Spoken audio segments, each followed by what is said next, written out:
Hello friends, my name is Mayukh Samanta. আজকে আমি আপনাদের শেখাবো article. What is the article? Let's start. আর্টিকেলকে দু ভাগে ভাগ করা যায়, ইনডেফিনিট আর ডেফিনিট। তো আমরা বুঝতে চাই যে ইনডেফিনিটটা কি আর ডেফিনিটটা কি। তো লেটস স্টার্ট। ইনডেফিনিট যেটা অনির্দিষ্ট সম্পর্কে বোঝায়, যেমন ইনডেফিনিট হলো এ আর এন। তো জানি আমরা এনটা হলো ভাওয়েল। আমরা ছোট থেকেই জানি যে আমাদের পাঁচটা vowel A, E, I, O, U. আর এটা হলো কনসোনেন্ট, মানে ভাওয়েলের পরে যেমন এ, ই, আই, ও এর পরেই কনসোনেন্ট। তো সেরকমই এন এর উদাহরণ দিয়ে দিই। an owl, an apple, an orange।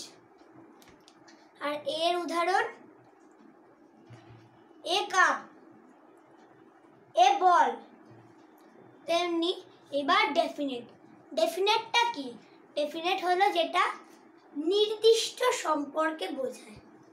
তাহলে আমরা বুঝতে চাই ডেফিনিটটা কি। তাহলে ডেফিনিটটা হলো দি। তো দিটা কি? দিটা হলো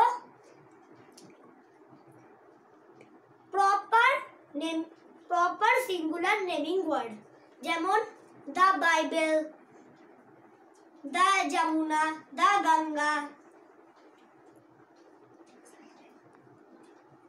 তো এবার সেন্টেন্স কেমন করে এর এন এর সেন্টেন্স, মানে মাই মাদার বট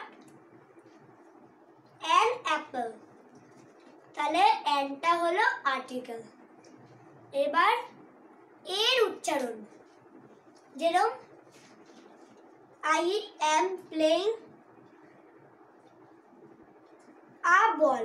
তাহলে এটা হলো আর্টিকেল। এবার বুঝবো the Ganga is a holy river. সেরকম দাটা হলো আর্টিকেল। কেমন লাগলো video? Like, comment, share, subscribe করবেন।